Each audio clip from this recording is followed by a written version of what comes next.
नमस्कार दोस्तों, ocean network में आपका स्वागत।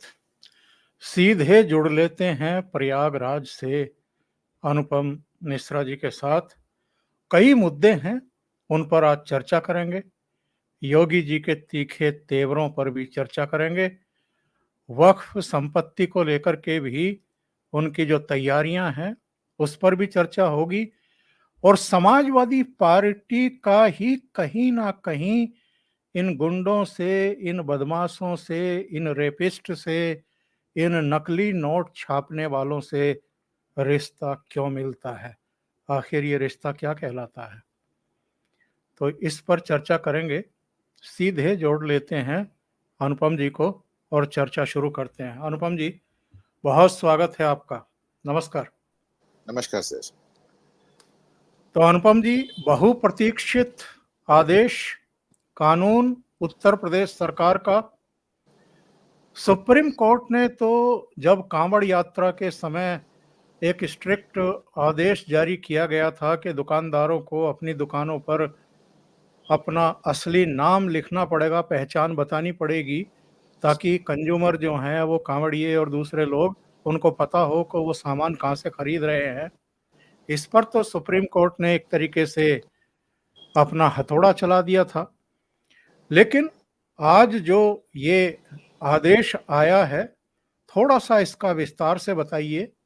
ये सुप्रीम कोर्ट का जो आदेश था वो अब भी लागू होगा, या योगी सरकार का ये आदेश ही अब लागू होगा सब पर, और सबको अपनी दुकानों पर अपनी पहचान उजागर करनी ही होगी, पुलिस वेरिफिकेशन कराना ही होगा, मालिक का भी और कर्मचारियों का भी?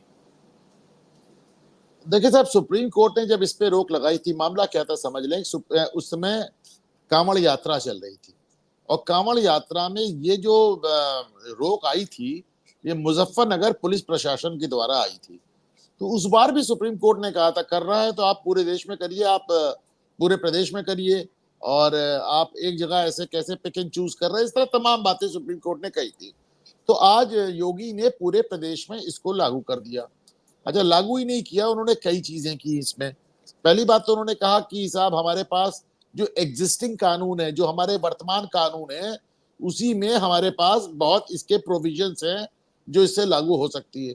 दूसरे, उन्होंने कहा जहां जरूरत होगी हम कानून में संशोधन कर रहे हैं। लेकिन अब पूरे प्रदेश में खाने पीने की जितनी दुकानें, ढाबे हैं, उनको मालिक, संचालक, मैनेजर, तीन चीजें समझिए। फर्ज कीजिए कि मेरा अनुपम मिश्रा के नाम से एक ढाबा है और मैंने उसको मोहम्मद रिजवान को चलाने के लिए दे दिया, तो उसमें केवल अनुपम मिश्रा का नाम नहीं आएगा, उसमें मोहम्मद रिजवान का भी नाम आएगा। और मानिए उसका जो मैनेजर है वो, उसका भी नाम आएगा, फोटो आएगी, जगह आएगा, पता आएगा, सब। एक एक कर्मचारी का पुलिस वेरिफिकेशन होगा। पुलिस अक्सर कहती रहती कि साहब, घर पे अगर कोई कर्मचारी रखे, कोई आदमी रखे, अपनी फैक्ट्री में कोई आदमी रखे, तो उनका पुलिस वेरिफिकेशन करा ले। तो अब साहब, इन खाने पीने की दुकानों के तमाम एम्प्लॉइज का वेरिफिकेशन होगा। जो किचन होगा उसमें सीसीटीवी लगेगा, और जरूरी होगा कि किचन में काम करने वाले तमाम लोग चेहरे पर मास्क पहने। और ये होता है भाई, पूरी दुनिया में होता है, आपने देखा होगा, अच्छे होटलों में होता है, विदेशों में होता है।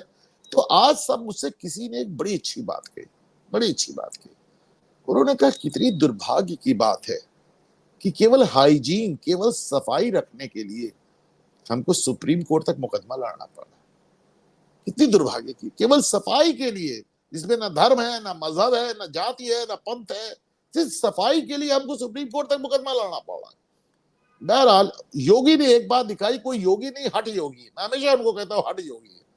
तो साहब, फिर खाने पीने की दुकानें हो, वक्फ बोर्ड हो, आपने देखा नहीं, कौशाम्बी वाली जिक्र करेंगे हम लोग, कैसे आज 96 बीघा जमीन छुड़ाई। वक्फ बोर्ड हो, काशी विश्वनाथ का मंदिर हो, जिसको ज्ञानवापी मंदिर कहते हैं, और या फिर बुलडोजर हो, योगी पीछे हटने वालों में से साहब नहीं। ये जो नियम बनाए गए हैं, इनका थोड़ा सा विस्तार से जरा बताइए हमारे दर्शकों को कि अब क्या क्या प्रदर्शित करना जरूरी कर दिया है योगी सरकार ने, और अगर इसका कोई उल्लंघन करेगा, यानी इसको नहीं मानेगा, तो उसकी कैसे शामत आने वाली है। नहीं और साहब, इसके नहीं माने। नहीं मानने का तो कोई सवाल ही नहीं, मानने का तो साहब कोई सवाल ही नहीं है। पिछली बार भी जब तक सुप्रीम कोर्ट का स्टे नहीं आया, और बल्कि जब स्टे आ गया तो तमाम दुकानदार जिन्होंने पोस्टर अपने नामों के लगा रखे तो उनको फाड़ा नहीं, उनको बड़े सलीके से निकाल के रख लिया। उनसे पूछा जा रहा, साहब आप इतने सलीके, कह रहे लगाना अभी दोबारा पड़ेगा, बाबा मानेंगे नहीं, लगाना दोबारा पड़ेगा, बार बार कहाँ छपवाएंगे, तो अभी हटा रहे हैं, लेकिन साहब उसको रख रहे हैं। फिर से बता दूं, मालिक का नाम, जो संचालन कर रहा है उसका नाम, जो चला रहा है उसका नाम, मैनेजर, सारे कर्मचारियों की एक पुलिस जांच, जो लोकल थाना होगा, जिस इलाके में भी आपका होटल और या फिर जो कुछ भी चल रहा है खान पान का, तो उसमें एक एक कर्मचारी की आपको जानकारी पुलिस को देनी होगी। पुलिस एक एक आदमी का वेरिफिकेशन देखेगी, आधार कार्ड देखेगी, सब कुछ जांच के, हालांकि इस देश में आधार कार्ड भी फर्जी बन रहे हैं साहब, आपको मालूम है।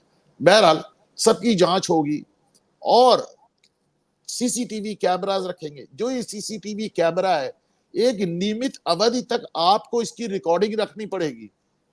आप ये नहीं कह सकते कि साहब हमारा सीसीटीवी कैमरे की रिकॉर्डिंग उड़ गई। आपको एक नियमित समय तक पुलिस कभी भी, जिला प्रशासन कभी भी, सरकार कभी भी, एडमिनिस्ट्रेशन कभी भी आपसे रिकॉर्डिंग मांग सकती है। आपके किचन में कोई भी आदमी सर पे जो बाल पे कैप पहनते हैं और चेहरे पे जो मास्क लगाते हैं, इसके बगैर कोई आदमी उसमें एंट्री नहीं, थूकेंगे भी तो आपके मास्क में ही थूक रह जाएगा। तो अब आप देखिए, ये बड़ी विचित्र सी हालत थी साहब। खाने में थूक देना, पेशाब मिला देना, मैला मिला देना, गोश्त मिला देना, गोमांस मिला देना, गंदा पानी मिला देना, गटर का पानी मिला देना। मतलब लोग, आपने देखा था कि पेशाब की टंकी रख के उससे जलजीरा बना रहे, मतलब इससे उनको कोई फायदा नहीं होने वाला, उल्टे उनको दिक्कतें ज्यादा आ रही हैं। लेकिन एक दिमाग में जिहाद भरा हुआ है कि साहब हमने इनका धर्म भ्रष्ट कर दिया। तो ये सारी चीजें योगी। अच्छा, दूसरी बात, ये जो फूड सिक्योरिटी लॉ है, ये सेंट्रल लॉ है, लेकिन जो इसकी एक अथॉरिटी बनी है, उसमें सारे नियम पहले, आपको याद होगा ओंकार जी, मतलब मुझे अपने बचपन में याद है कि पान वाले की दुकान पे भी लिखा रहता था प्रो और आगे नाम श्यामलाल। तो मैंने अपने पिताजी से पूछा कि भाई ये प्रोफेसर साहब पान की दुकान क्यों चला रहे हैं? उन्होंने कहा बेटा ये प्रोफेसर नहीं, प्रोप्राइटर है। तो उन्होंने मुझे बताया कि हाँ प्रोप्राइटर है। तो ये नियम पुराने हैं, ये नियम आज के नहीं है, इनको बस लागू करने में शिथिलता हो रही थी। योगी सरकार ने भी आज कहा है कि ये नियम हमारे पुराने हैं और जहां जहां जरूरत होगी हम नए नियम बनाएंगे, लेकिन हम पीछे नहीं हटेंगे। बहुत हो गया थूक जिहाद, बहुत हो गया गंदगी जिहाद, अब इससे सख्ती से निपटा जाएगा। अच्छा, एक बात और मैं हमेशा कहता हूं, शासन, कोई भी गवर्नेंस इकबाल से चलते। इकबाल यानी आपका जो आपकी जो इमेज है, जो आपका रसूख है, जो आपकी इज्जत है, जो आपकी प्रतिष्ठा है, उससे आपका शासन चलता है। और योगी सरकार की प्रतिष्ठा हम सब जानते हैं। योगी जो, आप इसी को देख लीजिए साहब, जब सुप्रीम कोर्ट का आदेश आया तो किसी ने अपने नाम का पोस्टर फाड़ा नहीं, तमाम पोस्टर तो अभी भी लगे हुए हैं। उन्होंने कहा क्या फाड़े, अभी योगी मानेंगे नहीं है। उनको भी मालूम था, उनको भी मालूम था। अब मैं इस बात पे थोड़ा सा, मुझे पसंद इसलिए आया क्योंकि इसका किसी धर्म, किसी जाति, किसी पंथ, किसी मजहब, किसी से कोई मतलब नहीं। ओंकार जी, जब मैं चलता हूं तो मैं हाईवे पे चलता हूं तो मैं ढाबे पे मैं दाल रोटी खा लेता हूं। मैं कहीं, हम लोग निकलते हैं हमारे घर, मैं इतना तो चाहूंगा ना कि अगर मैं घर के बाहर, जो मैं कम खाता हूं, लेकिन जब जरूरी पड़ जाए, खाना पड़े, तो मुझे किसी का थूक, किसी का पेशाब, किसी का मैला मेरे खाने में ना मिला हो। क्या इतना चाहना भी गुनाह है? इसके पीछे की साफ साइकी क्या है? हालांकि आपने अंडरलाइन किया है कि बस धर्म भ्रष्ट करने के लिए, और शायद कुछ और भी उनके दिमाग में चलता होगा।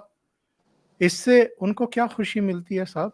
ये जाहिल किस्म के लोग नहीं हैं, और ऐसे लोगों को क्या आसानी से बख्श दिया जाना चाहिए? इनके लिए कानून में क्या सख्त प्रावधान नहीं होने चाहिए, जो लोगों के धर्म ईमान से भी खिलवाड़ कर रहे हैं, और जो एक तरीके से हाइजीन का भी एक संकट पैदा कर रहे हैं? इनके लिए बहुत सख्त कानून नहीं होने चाहिए? साहब धर्म ईमान तो बात की बात है।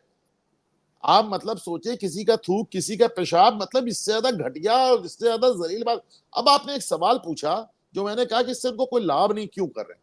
आजकल एक पत्रकार बड़ी चर्चित है, अर्चना तिवारी।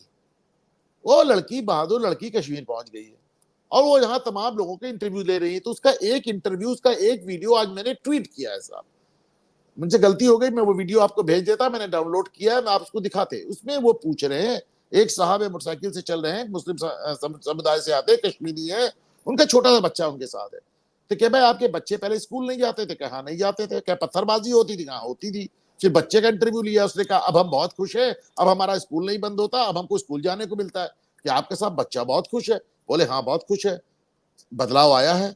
तो क्या अब आप किसको वोट दें? क्या भाजपा को हटाना है? तो उन्होंने कहा कि जो पार्टी आपके लिए इतना बदलाव लेके आई, आपका बच्चा स्कूल जा रहा है और आप उसको हटाने की बात कर रहे हैं, मुझे कोई इसका कारण बताएंगे? तो साहब उसके जवाब बहुत शानदार जवाब था। उसने कहा कि मैं इसका कारण नहीं बता पाऊंगा, मुझे नहीं मालूम मैं क्यों ऐसा करूंगा, पर मैं ऐसा ही करूंगा। तो मैंने उसको ये कह के ट्वीट किया है ओंकार सर कि ये सवाल और ये जवाब केवल कश्मीर तक सीमित नहीं है, ये भारत के सब मुसलमानों को ये सवाल बनता है। आप एक तरफ कहते हैं, एक तरफ आप कहते हैं, मुझे लोग आज कहते हैं साहब कि साहब जब से योगी सरकार आ गई हमारे बच्चों ने गुंडागर्दी छोड़ दी, पढ़ाई लिखाई करने लगे, कोई डॉक्टर बन रहा है, कोई इंजीनियर बन रहा है, आईएएस में एंट्री ज्यादा हो गई है, स्कॉलरशिप्स बढ़ गई हैं, हॉस्टल्स बढ़ गए हैं, नौकरियां बढ़ गई हैं। योगी सरकार ने बताया कि किस तरह 16% मुसलमानों को 34% मुसलमान मकान दिए गए, खाना मिल रहा है, अनाज मिल रहा है, घर मिल रहे हैं। कहीं पे ये भी मानते हैं। अच्छा एक चीज देखे साहब बड़ी मजेदार है, आज तक इतने आरोप लगे भाजपा सरकार में, 7 साल में एक भी आदमी ने, राहुल गांधी तक ने यह बात नहीं कही कि सरकारी योजनाओं में मुसलमान के साथ भेदभाव हो रहा है। किसी मुसलमान वो ऐसी तक ने कहा साहब हाँ जितनी योजनाएं हमको बराबर से मिल रही है, एकदम टक्कर से, एकदम आराम से मिल रही है। और इसके बाद जब आपको इतना सुकून है, उसके बाद आप कहते हैं कि चाहते क्या सरकार चली जाए। तो साहब आप समझे, प्रॉब्लम योगी से नहीं है, प्रॉब्लम मोदी से नहीं है, प्रॉब्लम भाजपा से नहीं है, प्रॉब्लम काफिरों से। बिल्कुल सही बात है। आज दोपहर बाद ही मैंने अर्चना तिवारी को एक मैसेज किया है, उसको बधाई दी है, उसका जवाब भी आया है। और जो वीडियो की बात अभी अनुपम जी कर रहे हैं, वो वीडियो का एक अंश मैं आपको सुनवा देता हूँ। कितनी बार किया वोट आज तक और आपने? 2-4 बार किया अभी तक। 2-4 बार किया। ये चुनाव कैसे अलग दिख रहा है आपको दूसरे तो चुनाव बहुत अलग दिख रहा है। कैसे कैसे? यहाँ बदलाव की जरूरत है, इसलिए हम वोट डाल रहे हैं। मतलब ज्यादातर वोट इसलिए जा रहे हैं कि हमें बीजेपी को हटाना है। बिल्कुल, यहाँ तो हमसे छीना ही गया है, दिया कुछ नहीं है। और जब बीजेपी जैसा कोई मुद्दा नहीं था तब यहाँ पर लोग वोट नहीं करते थे ज्यादा, है ना? तब हालात कुछ ऐसे ही थे। ऐसे ही थे। आज बीजेपी गवर्नमेंट जो मतलब जहाँ पे पथराव, मुझे लोग बताते हैं कि 6 सालों से बंद है, पत्थरबाजी बंद है, हड़ताल बंद है, बच्चे स्कूल जाते हो? कैसा लगता है स्कूल जाना? अच्छा, मजा आता है। बच्चे पहले स्कूल नहीं जा पाते थे, बंद होता था। रोज जाते हैं स्कूल? रोज? छुट्टी तो नहीं मारते? ये बच्चे पहले छुट्टी, ये पहले खुश हो जाते थे, चलो जी छुट्टी हो गई हमारे, महीने महीने बंद हैं। ये सब ठीक हो गया, हालात अब ठीक हो गया, तो अब एंटी बीजेपी वोट। ऐसा क्यों, समझना चाहती हूँ मैं, बताइए ना। कुछ नहीं, आइडियोलॉजी से दिक्कत है बीजेपी के। हाँ, हम कुछ नहीं बता सकते।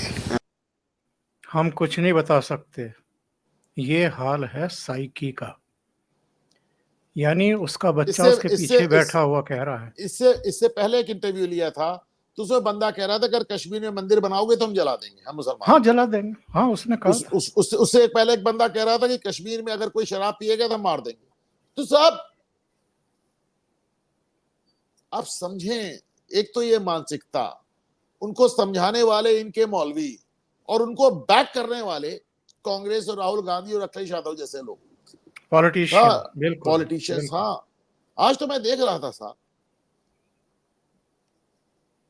5 साल की लड़की का लखनऊ में गैंगरेप हो जाता, केवल कच्चा 5 साल नहीं, कच्चा 5 की लड़की, केवल कच्चा 5 की लड़की, कितनी बड़ी होगी साहब? 10 साल की होगी। 10 साल की लड़की का आप मान लीजिए कि गैंगरेप हो जाता है। और जो अखिलेश यादव साल तक की खबर देते हैं इस पे चुप, राहुल गांधी चुप, प्रियंका गांधी चुप। क्यों? गैंगरेप करने वाले कौन है? मोहम्मद दानिश और मोहम्मद अमीन।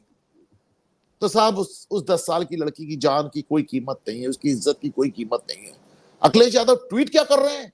अखिलेश यादव ट्वीट ये कर रहे हैं कि उत्तर प्रदेश में कभी कोई एक आईएएस अधिकारी हुआ करता था जो रिटायर हो गया है, जो वृद्ध हो गया है, उसका उत्तराखंड में कोई मकान है, उसमें चोरी हो गई है। और इसके भी आगे जाके जिस बात मुझे सबसे खराब लगी, उन्होंने कहा कि साहब अधिकारी तो फिर भी सबर किया, मेम साहब की हालत बहुत खराब है। अब आप ये सोचे कि देश के सबसे बड़े राज्य का 5 साल का बहुमत का मुख्यमंत्री एक रिटायर्ड अधिकारी की वृद्ध पत्नी पर कमेंट कर रहा है, वो भी बिना किसी सबूत के, बिना किसी अधिकार के। आप सोच के देखें ओंकार जी। और वो जो 10 साल की लड़की का रेप हुआ, जिसके ऊपर अखिलेश यादव और राहुल गांधी भी चक्का जाम कर देते, उस पर सिर इसलिए खामोशी है कि बलात्कारियों के नाम दानिश और अमीन है। आप सोच के देखें। चलिए साहब, अगली खबर पर बढ़ते हैं। एक स्क्रीन शेयर करता हूं। देखिए, हेडलाइन है, उत्तर प्रदेश आखिरकार 74 साल बाद सरकार को वापस मिलेगी 96 बीघा जमीन, वक्फ बोर्ड का दावा खारिज। न्यायालय ने पाया कि 96 बीघा जमीन जिस पर वक्फ बोर्ड दावा कर रहा है वो भूमि ग्राम समाज की है। कितनी बड़ी खबर है और कितनी बड़ी शुरुआत है ये, अनुपम जी।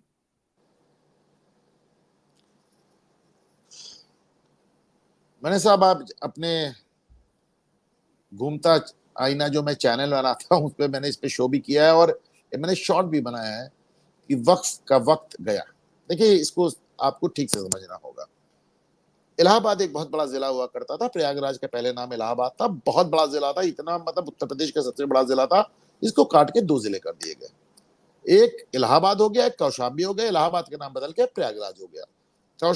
कौशाम्बी में शीतला देवी का मंदिर है, उसको कड़ा धाम कहते हैं। कड़ा धाम ये कि वो जो हमारे 51 शक्तिपीठ है, तो माना जाता है कि माँ सती की जब मृत्यु हो गई और शिव जी उनको लेकर ब्रह्मांड में घूमने लगे, तो विष्णु जी ने अपने सुदर्शन चक्र से माँ सती के शरीर के 51 हिस्से कर दिए। तो जहां जहां उनका हिस्सा गिरा उसको शक्तिपीठ माना जाता है। तो कौशाम्बी में ये जगह है जिसको कड़ा धाम कहते हैं, माँ शीतला का मंदिर है। और वहां पे उनका हाथ गिरा था, तो हाथ को संस्कृत में, हिंदी में कर कहते हैं। तो कर से करा और करा से कड़ा धाम हो गया। तो उसी के आसपास ये छियारे, आप याद रखें, मैं दावा कर रहा हूं, मैं चुनौती दे रहा हूं, ये जितनी जमीनें, जितने इस तरह के विवादित मामले निकलेंगे, ये आपके पवित्र जगहों पे निकलेंगे और कहीं नहीं निकलेंगे। तो साहब उसी के इर्द गिर्द जो अभी आपने दिखाई दरगाह नजार सब बना के 96 बीघा जमीन पे पिछले 50 साल से वक्फ का कब्जा था। अब वक्फ का कानून सरदार मनमोहन सिंह ने ऐसा बनाया कि साहब कोई अपील भी नहीं है। अपील भी करोगे तो आपको वक्फ के अंदर करना, हाई कोर्ट ना सुप्रीम कोर्ट, वक्फ के अंदर ही अपील करना है। वहां एक मुफ्ती बैठ के आपके खिलाफ फैसला कर देगा। वक्फ को आपको ये बताने की जरूरत भी नहीं है कि हमने आपकी जमीन अपने नाम कर ली है। वो तो जब आप बेचने जाएंगे या किसी काम से आप उसको गिरवी रखने जाएंगे या आप उसको अपने बच्चे के नाम चलाने जाएंगे, तो कहा जाएगा कैसे आप और कैसे आपके बच्चे, जमीन तो वक्फ की है। तमिलनाडु में आपने देखा एक शख्स अपनी जमीन बेचने जाता है और जिस गांव में एक भी मुसलमान नहीं होता है उसको बताया जाता है तुम्हारा पूरा गांव वक्फ का है। शुरुआत इसकी सूरत में भी, शुरुआत इसकी सूरत में ही हो गई थी। सूरत की जो म्यूनिसिपैलिटी है कई बीघों में फैली हुई है, वक्फ ने पूरे पे दावा कर दिया, पूरे पे दावा कर दिया। क्या सूरत ने तो वो जीत लिया, तमिलनाडु वाले को भी जीतने में समय लगेगा, वहां डीएमके सरकार है। तो अब ये जो आज हुआ कौशाम्बी में, ये बड़ी बात है। कैसे हम बताते हैं? पहली बात तो ये, वहां जो एडीएम बैठता है, वहां पे जिसकी जो जुडिशियल कोर्ट होती है, उसमें उसने फैसला दिया कि एकदम कब्जा है और खाली हो जाए।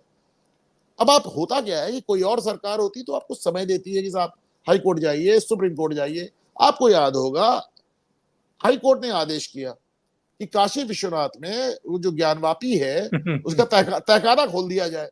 लोग हम सुप्रीम कोर्ट जाएंगे, अरे यार तुम सुप्रीम कोर्ट जाओगे, 6 घंटे के अंदर योगी ने खोल दिया, उसी दिन खोल दिया। रात को 11 बजे खुल गया, रात 11 बजे खोल दिया, उन्होंने आपको मौका ही नहीं दिया। तो उसके बाद लोग मतलब क्या बोले। बहरहाल, तो इसी तरह फैसला आया एडीएम का और योगी ने कब्जा कर लिया, हो गया, जमीन शासन की हो गई, सब हटा हटा के सब अपना उस पर कब्जा। तो साहब ये एक बहुत बड़ी चीज है। अच्छा, इसका इसका जिम्मेदार भी देखिए इन लोगों का इनकी बेवकूफियां है कि पिछले कुछ सालों से वक्फ को लेके बड़े गाल बजा रहे थे। वक्फ का ये है, वक्फ का वो है, सारी जमीन वक्फ की है, हिंदुस्तान हमारा। वेस्ट बंगाल में कह रहे थे ममता बनर्जी का जो सरकारी बंगला है वो भी वक्फ पे है, वो जो वहाँ ईडन गार्डन है वो भी वक्फ पे है, जो रेलवे प्लेटफॉर्म है वो भी वक्फ का है, जो दमदम एयरपोर्ट है वो भी वक्फ का है, जो अंबानी का घर है वो भी वक्फ का है। तो सब चीज वक्फ की हो रही थी साहब। तो ये होते होते लोगों के कान पक गए। तो नरेंद्र मोदी साहब वो बिल ले आए और मुझको हर चैनल पे, हर टीवी पे, हर यूट्यूब पे मुझसे लोगों ने कहा कि साहब वक्त का बिल तो ठंडे बस्ते में गया। हमने कहा साहब बिल्कुल ठंडे बस्ते में नहीं गया। हर बार मैंने आपके चैनल कितनी बार कहा है, हमने कहा कि आप इसको विंटर सेशन में पार्लियामेंट में आप पास होते देखेंगे। आप ये देखें 1 दर्जन के आसपास उसकी मीटिंग हो चुकी जॉइंट पार्लियामेंट्री कमेटी की, 2 महीने की रिपोर्ट के उसमें। इतनी तेज तो मैंने जेपीसी कभी मीटिंग ही नहीं देखी साहब। कभी मीटिंग है, वो आम आदमी पार्टी के संजय सिंह वहां हल्ला मचाते रहते हैं उसको कि नहीं होने देंगे, ऐसा होता। टीएमसी वाले हल्ला मचाते हैं, लेकिन हो रही धड़ाधड़ मीटिंग हो रही। जगदम्बिका पाल उसके अध्यक्ष हैं और तेजी से मीटिंग्स कर रहे हैं। तो साहब इन्होंने इतना हल्ला मचाया कि मोदी साहब बिल ले आए और योगी साहब ने तो फैसला ही सुना दिया। आपको याद रखना चाहिए कि 2 बातें, 2 वीडियो मैंने ट्वीट किए। एक, ओवैसी कहते हैं कि साहब 1.25 लाख प्रॉपर्टी वक्फ की है, लेकिन हमारे पास 90% के कागज नहीं, योगी सरकार ले लेगी। अरे यार क्यों नहीं है कागज? कभी कहते हो हमारे पास कागज नहीं, कभी कहते हो हमारे पास जमीन के भी कागज नहीं। तो यानी तुम्हारे भी कागज नहीं और जमीन के भी कागज नहीं है, तुम जिस पे उंगली रख दो वो तुम्हारी हो जाए। जो जमीन सरकारी है वो जमीन हमारी है। आप सोचिए, आप 1.25 लाख प्रॉपर्टी को कह रहे हो मेरे पास कागज नहीं, हमको ऐसे ही मौखिक मैं कह रहा हूं मुझको सौंप दिया जाए। और दूसरा वीडियो मैं जाकिर नाइक का देख रहा था, वो बंदा बड़ी बात कह रहा है। वो कह रहा है कि साहब 52-57 इस्लामी मुल्कों में वक्फ बोर्ड को वो ताकत नहीं है जो वो ताकत कांग्रेस सरकार ने भारत में वक्फ बोर्ड को दे दी है। डूब मरने वाली बात है साहब, लानत की बात है। 8 अगस्त की बात है साहब, मध्य प्रदेश के हाई कोर्ट के जज, ये मैंने शेयर किया है। गुरपाल सिंह, जस्टिस गुरपाल सिंह अहलूवालिया ने बहुत सख्त टिप्पणी की थी। उन्होंने वक्फ बोर्ड को फटकार लगाई और जज बोले कि लाल किला, ताजमहल, पूरा भारत वक्फ बोर्ड को दे दो। और उन्होंने ये भी कहा कि जहां मैं बैठा हूं इस हाई कोर्ट को भी वक्फ बोर्ड अपनी क्यों नहीं घोषित कर देता। यानी अब जो है कोर्ट्स में बैठे हुए जो जस्टिस हैं उनका भी धैर्य, उनका भी संयम चुक रहा है। नहीं, संयम क्यों चुक रहा है? ये इतनी इनसे बकवास कर रहे हैं ना, इसीलिए चुक रहा है। ये भी हमारा वो भी हमारा। अब आप सोचें, इससे ज्यादा बेहूदी बात हो सकती है कि इस प्रदेश में 1.25 लाख प्रॉपर्टी हमारे पास है, हमारे पास उसका कोई कागज नहीं है, हम कह रहे हैं इसलिए हमको दे दो। हाँ, वो ओवैसी का बयान आया कि 1,12,00,000 का तो कोई कागज ही नहीं है, कागज तो नहीं है। वो जमीन जो है वो तो सरकार ले लेगी। क्यों नहीं ले लेगी भाई? आपने अगर अवैध कब्जा कर रखा है, कोई कागज ही नहीं है आपके पास और हर संपत्ति आपने वक्फ की घोषित कर रखी है, तो वो तो सरकारी जमीन है। अरे सर, मैं आपको बता रहा हूं, यहाँ पे चंद्रशेखर आजाद पार्क है, जहां पे चंद्रशेखर आजाद ने अपनी प्राणों की आहुति दी थी अंग्रेजों से लड़ते हुए। ये देश के सबसे बड़े पार्कों में एक है, 3 किलोमीटर का सरकमफ्रेंस है, सैकड़ों बीघों की जमीन है। वहां पे लोग 10,000 15,000 लोग रोज वॉक करने आते हैं। तो साहब वहां पे उन्होंने 35-37 मज़ारें बना दी और एक बड़ी मस्जिद बना दी। मस्जिद पे तुरंत वक्फ ने अपना नंबर भी डाल दिया और बता दिया पुराना साहब हमको, मैं वहां वॉक करता था बचपन में, मुझे बहुत कष्ट हुआ।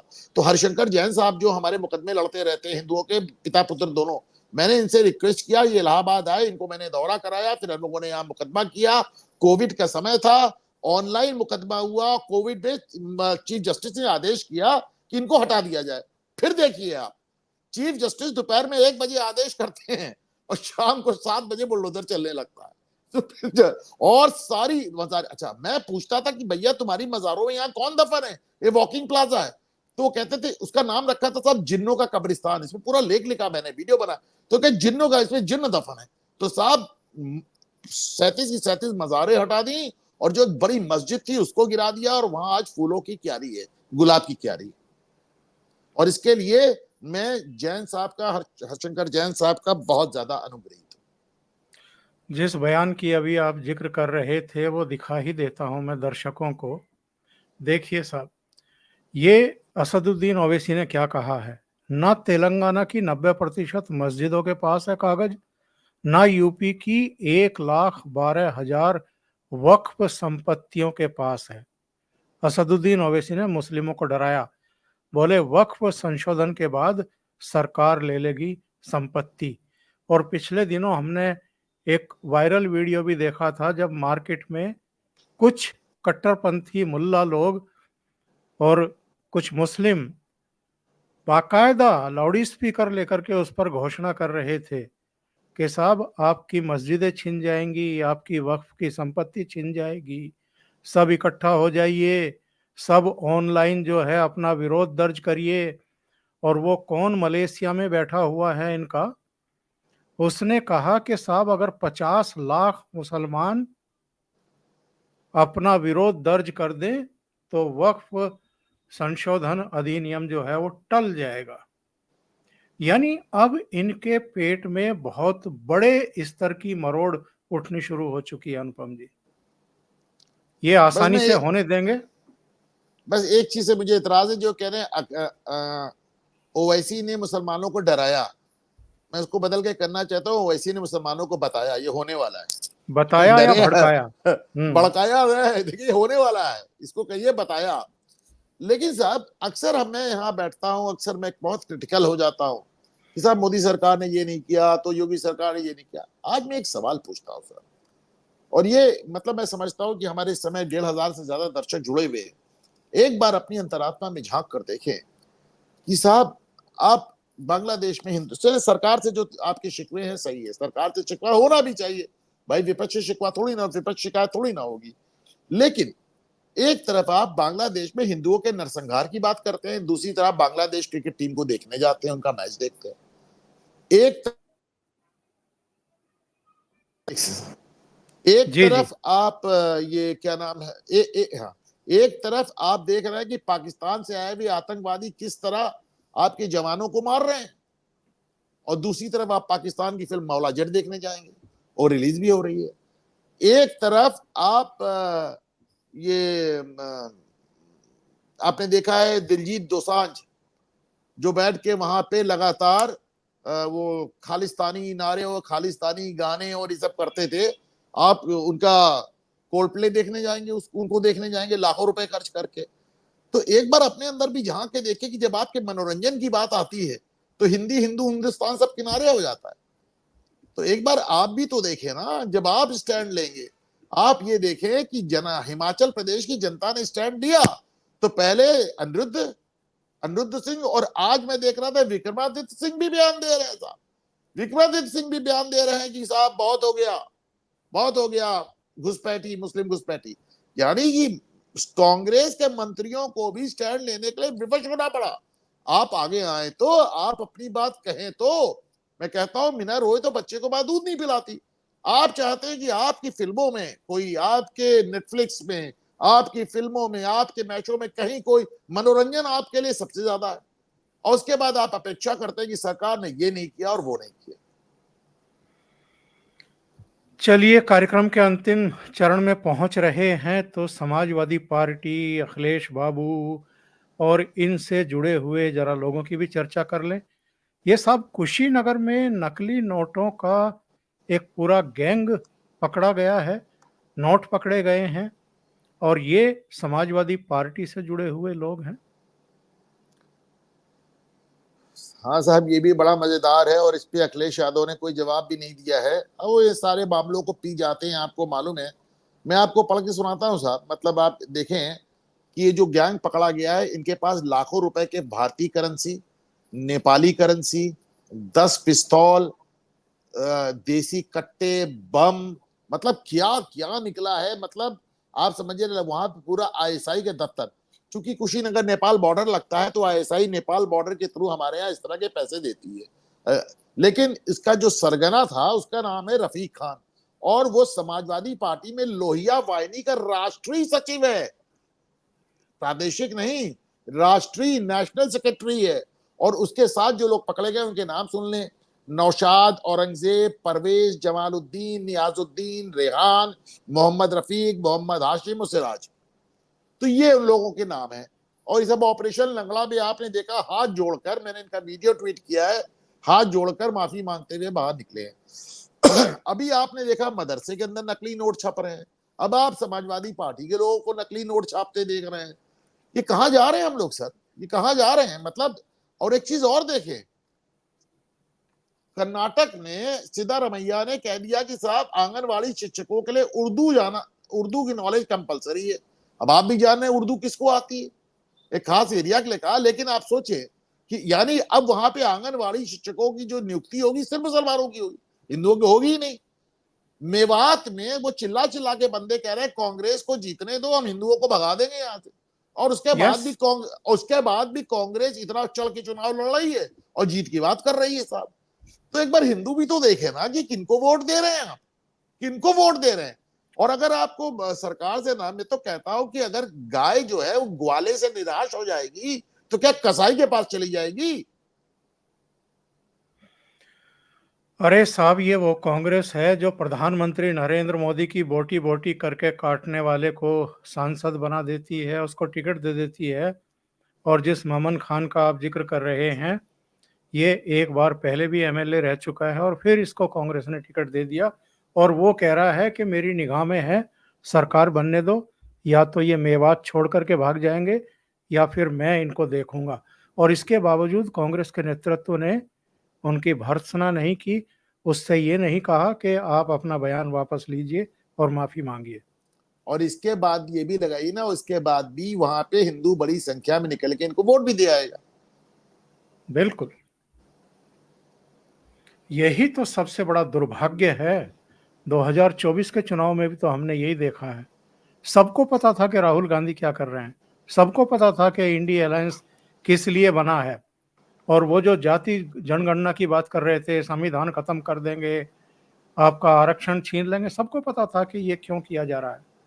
इसके बावजूद उनको वोट दिया गया है, उनको मजबूत कर दिया गया एक तरीके से। और उसके बाद से उनकी जबान और ज्यादा कटु हो गई, और ज्यादा उद्दंडता संसद के बाहर भी और संसद के भीतर भी हमें देखने को मिली है।